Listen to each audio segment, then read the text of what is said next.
Imaginez que vous revenez d'Italie et que vous avez eu un bon voyage et tout ça, que ça s'est bien passé. Eh bien, de nos jours, il existe maintes sites pour pouvoir donner son avis. On peut aller sur son groupe Facebook favori pour donner un commentaire, pour faire un commentaire. Sauf que à l'époque de Joachim du Bellay, eh bien, il n'y avait pas tout ça. Et donc, soit eh bien, ce qu'on faisait quand on était déçu d'un voyage, eh bien, ce qu'on faisait, c'est que on ne donnait pas son avis. Ou alors, on faisait carrément un recueil de poésie. Et du coup, c'est en 191 sonnets que Joachim du Bellay se moque littéralement des Italiens et passe son temps à se plaindre. C'est ainsi qu'on pourrait résumer en une phrase le recueil. Mais alors, pourquoi ça a eu un tel succès?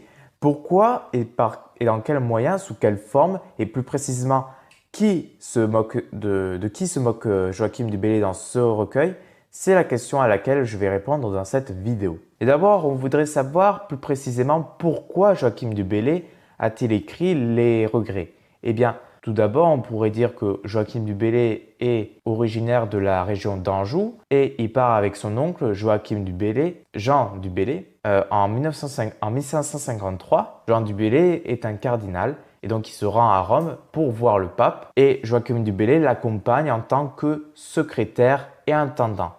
Donc jusqu'ici, tout va bien, il découvre l'Italie, tout ça. Après avoir vu et découvert la ville éternelle, celui-ci se lasse tout d'un coup de ce pays, tout ça, et commence à avoir le mal du pays, à souffrir de cet exil. Ainsi, durant ces 191 sonnets, tous en alexandrin, eh bien justement, il partage sa douleur et tout ça, sous trois formes d'inspiration. L'élégie, c'est-à-dire je me plains, satirique, donc je me moque des Italiens, et encomiastique, c'est-à-dire l'éloge. Les sujets abordés par Joachim du Bellay sont tout à fait nouveaux.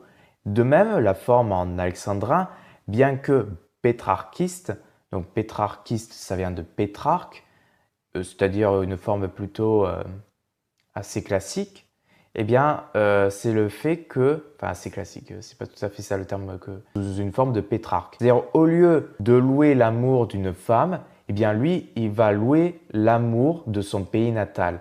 Mais, justement, dans sa dernière partie, eh bien, comment dire, tout le long du sonnet, du recueil, il va sonner après sonner, se plaindre de sa situation en Italie, mais il va retrouver les mêmes travers qu'il avait trouvés en Italie en France. Il retrouve les mêmes travers qu'il y avait en Italie. L'ensemble paraît au premier abord très disparate et de nombreux poèmes ne correspondent pas au titre de l'œuvre Les Regrets. Les Regrets en fait correspondent aux 50 premiers sonnets de l'œuvre, notamment où il se plaint d'être séparé de sa muse vu qu'il est exilé, mais aussi de ses amis poètes qui appartiennent à la Pléiade, notamment de son ami Ronsard auquel Joachim du Bellay va écrire de nombreux poèmes. C'est par ce même procédé que, durant l'Antiquité, Ovide a écrit Les Tristes vu qu'il se plaignait d'être séparé de sa muse.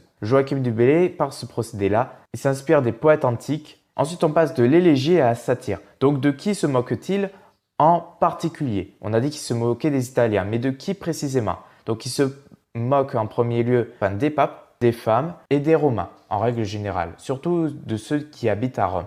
Mais il se moque aussi, lors de son voyage de retour, notamment les Suisses, mais aussi des Français, notamment notamment des gens de la cour et des courtisans qui justement font de beaux discours pour le roi et ainsi essayent d'avoir les faveurs du roi, la protection, d'être bien vu de la cour, d'avoir des mécènes pour pouvoir se permettre d'avoir une belle vie. Ensuite, le troisième et dernier sentiment, le dernier ton de cette œuvre, c'est l'éloge. Donc, ça concerne les 35 derniers sonnets, donc envoyés sont à destination de Marguerite, notamment Marguerite de Savoie, qui est autre que la fille de François Ier, dans cet ensemble de sonnets qui va justement la louer et ainsi demander les faveurs du roi. Ce recueil fait donc le pont entre d'une part l'Antiquité et les temps modernes. D'une part, Joachim du Bellay s'inspire de poètes italiens comme Pétrarque, comme anciens, c'est-à-dire Ovide. Et donc justement cette double inspiration des poètes va permettre justement à Joachim du Bellay d'exprimer à la fois la satire et l'élégie qui sont pourtant deux sentiments qui ne sont pas forcément à mettre directement en lien l'un avec l'autre. Sa poésie moderne permet donc une perception de soi d'un éternel exilé dont la seule identité reste sa capacité constante à le dire. Voilà, du coup, si cette vidéo vous a plu, n'hésitez pas à mettre un pouce bleu, à vous abonner à la chaîne YouTube. Et sur ce, je vous dis au revoir. Si j'ai pas publié de vidéo, c'était parce que j'étais un peu occupé, il y a le bac. Voilà. Donc, révisez bien vos examens. Bonne chance à tous et à toutes. Donc, sur ce, je vous dis au revoir.